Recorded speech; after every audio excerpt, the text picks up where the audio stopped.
डरावना सत्य। नहीं पापा, इन ताई जी को जाने को कह दो, हम कभी गांव नहीं जाएंगे और ना ही मैं अपनी छोटी बिन्नी को ले जाने दूंगी। पापा, इन्होंने और दादी माँ ने ही मुझे मारा था। ऐसा बोलकर प्यार करती हुई रजनी ताई को गुड्डी ने दूर झेलक दिया। 4 वर्ष की नन्ही गुड्डी के मुंह से ऐसा सुनकर सब हैरान हो गए। यूं भी गांव से आए हुए उन्हें लगभग 6 साल हो गए और गुड्डी को लेकर तो वह गांव लगभग 2 साल पहले ही दीपावली पर गए थे। फिर गुड्डी को किसने कब मारा? गुड्डी तो बाहर चली गई थी, लेकिन पाठकगण आए आपको इस परिवार के बारे में कुछ जानकारी दूं। गांव में रजत चौधरी, गुड्डी के दादाजी, बहुत प्रभावशाली और अमीर व्यक्ति थे। उनके 2 बेटे दिनेश्वर चौधरी और राजेश्वर चौधरी की शादी भी पास के गांवों के बड़े जमींदार चौधरियों के ही हुई थी। दिनेश्वर चौधरी के 2 पुत्र हुए। तीसरी बार जब उनकी पत्नी रजनी गर्भवती हुई तो समीप के अस्पताल में ही लिंग जांच करवाने पर पता पड़ा कि उनको अब के पुत्री रत्न की प्राप्ति होने वाली है। क्योंकि गांव के चौधरियों की नाक का प्रश्न था, इसलिए बड़ी चौधराइन और रजनी की भी सहमति से गर्भपात करवा दिया गया। यह सब देखकर छोटी बहू प्रिया बेहद घबरा गई और किसी तरह से अपने पति राजेश्वर चौधरी यानी कि गुड्डी के पिता को लेकर शहर में आ गई। शहर में प्रिया की बहन और उनके पति रहते थे। उन्हीं की कोशिशों से राजेश्वर को शहर में नौकरी मिल गई थी। राजेश्वर चौधरी ने भी अब शहर में ही नौकरी ज्वाइन कर ली थी। यहीं शहर में ही उनके घर में गुड्डी का जन्म हुआ। लड़की होने की खबर सुनकर ना तो रजत चौधरी ने उन्हें गांव में बुलाया और ना ही उनसे मिलने के लिए आए थे।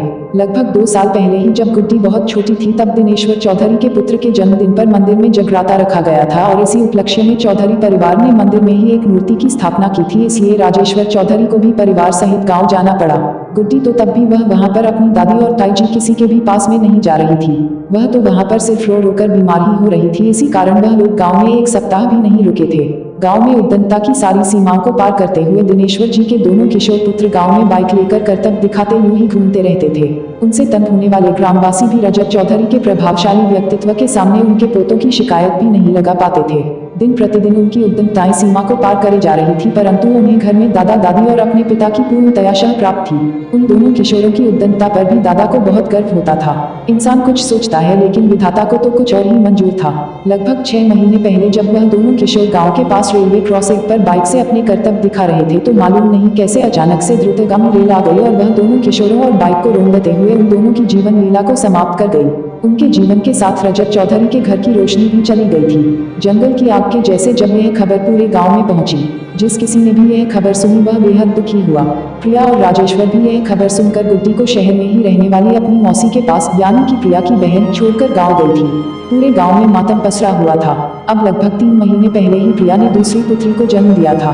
सासू माँ भी शहर भी आ गई थी और अब वह राजेश्वर जी पर दबाव डाल रही थी, चाहे तो वह भी अपनी नौकरी छोड़कर गांव में आ जाए या अपनी एक पुत्री को उन्हें गांव में ले जाने दे। दोनों किशोरों की मृत्यु के बाद गांव में इतनी बड़ी हवेली अब खाली खाली लगती थी।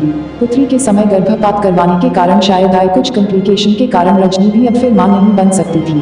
घर में फैले दुख अकेलापन को दूर करने का चौधरी परिवार को अब यही रास्ता दिख रहा था कि उनके बेटे राजेश्वर चौधरी का परिवार अब गांव में वापस आ जाए। वे अब किसी भी सूरत में उनको या उनकी एक बेटी को गांव में अपने साथ लिए बिना नहीं जाना चाहते थे। राजेश्वर चौधरी गुड्डी को उनके साथ भेजने की सोचते इससे पहले ही गुड्डी गुस्से में भरी चिल्लाती हुई आई और बोली, पापा इन लोगों को यहाँ से जाने को कह दो, इन लोगों ने ही मुझे मारा था। ये लड़कियों को मार देते हैं। मैं अपनी छोटी बिन्नी को भी नहीं ले जाने दूंगी, यह दोनों इसे भी मार देंगी। रोती रोती गुड्डी रजनी ताई और सासू माँ को धकियाती जा रही थी।